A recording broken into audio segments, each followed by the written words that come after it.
Other suggestions. The president is responding in part to a major escalation in the war, on Russia's war on Ukraine today. Russian President Vladimir Putin calling for the mobilization of hundreds of thousands of troops and then also threatening nuclear retaliation, insisting he's not bluffing. To get more on what you heard from both President Zelensky as well as Vladimir Putin, Yulia Kovaliv is Ukraine's ambassador to Canada. She's here in studio. Hi, Ambassador. Good to welcome you back to our program. Thanks for making the time. Hello, and my pleasure. I wanted to, of course, get your reaction to Putin's, talk of mobilization today, the address that he delivered, and the significance of it. Why do you think he's saying what he's saying now? I think for him is the reaction for the last over 3 weeks, because since the 1st of September, we significantly get back the occupied territories, especially on the east and on northern east of Ukraine. If we look on the territory that Ukrainian soldiers just liberated within the last two and a half weeks, it 3,500,000 kilometers, and there were 400 villages and cities on that territory.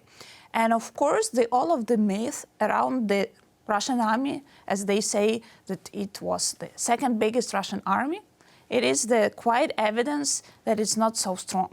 And we saw many of the evidences, some of them were quite funny, when Russian soldiers were stealing bicycles in Ukrainian families and just trying to escape. So the Russian army looks pretty bad. And I think that is quite the reaction for Putin for calling this mobilization. And what we saw that they were recruiting their soldiers before. The lie we also saw is these statements about the losses of Russian soldiers, because nobody believes in 6,000 of Russian soldiers. Their losses is much more. We estimate it's about 51,000 of Russian soldiers, and they need to replace them. But more important, as we Ukrainians and our soldiers are fighting to protect our country, for many of those Russians, and we saw today the pictures that Russians are still coming on the streets, for many of them that is a big question, what they are fighting for take the sovereign territory of the other country, or to make those tortures and kill hundreds and thousands of civilians, what they did within the last 6 months.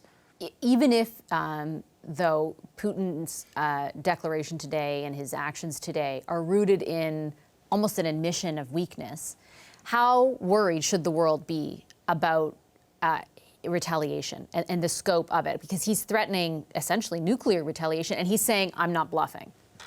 When Putin is saying that he is not bluffing, he's usually bluffing, and vice versa. And a lot of this Putin allies, and we saw it even back before they started the invasion in Ukraine. And of course, this is a clear call for all of our partners to support us more on the front line, to support us more with the weapons. Because these 2 weeks, I think for part of these, our partners who still were concerning where Ukraine is able to advance on the battlefield, or we are only able to defend that territory. Do you think that's changed? That narrative has changed? Pardon the interruption, but I think it's changing, and I think now it's a very clear call to together and increase the support, because we showed very clear within the last 2 weeks we are able to liberate territories. But the most important thing is everybody saw what happened 6 months of occupation, massive graves. Only in Izium we found 440 bodies of tortured people. So if we are talking about the liberation of territories, we are saving people. Because as much as this Russian occupation is on Ukrainian land, they are killing, torturing civilians, children, women, raping. It's not only Irpin, Bucha. It's now 20% of Ukrainian territory, which is now under Russian occupation. And that what we demonstrated is a clear evidence that we can do it. And we can do it only together. Ukrainian soldiers, well-trained with support of our partners, including Canada, and also the weapons support. That makes a difference. And I want to ask you specifically about that, and specifically where Canada can play a role here? Because my colleague Murray Brewster this morning is reporting that 3 weeks ago, a very specific list was sent between defense ministers, between the Ukrainian defense minister and the Canadian one, with a specific ask of more military aid that could be supplied or that is being asked for to help in the endeavors that you just described. Where is that conversation right now? Have you had a response from the Canadian government? And what is your level of optimism that you will see that weaponry provided? So first of all, I would like to say that we have a very good dialogue between both two ministers, the Minister's Defense and also the General Staff. Ukrainian General Zaluzhny is regularly also speaking to General Ayer, and it brings like the comfort of people talking on the same language and having both understanding what is the dynamic on the battlefield and what are the needs of Ukraine. And of course, we are looking further for the additional supply of the weapons. And this is because the war is going on, and it's not only that Russians are losing part of their equipment, we are losing a lot.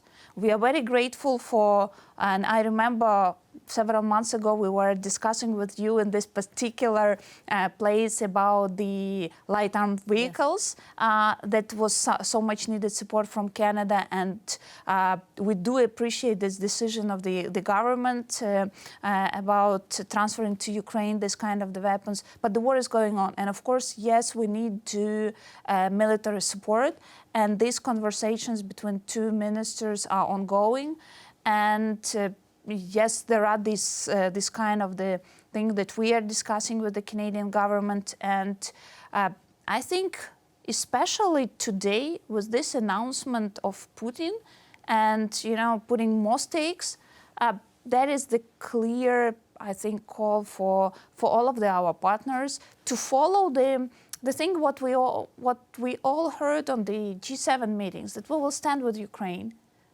for as long as it takes. If I could be blunt then, can I ask, has Ukraine received a response? Will Canada provide the weapons asked for? Yes, do we know, yes or no? I will tell you the specific on the weapon supply, and because for me, I was not also an expert in the military support as well, but the situation in Ukraine gives us this opportunity quickly to learn. It's not the straightforward discussion.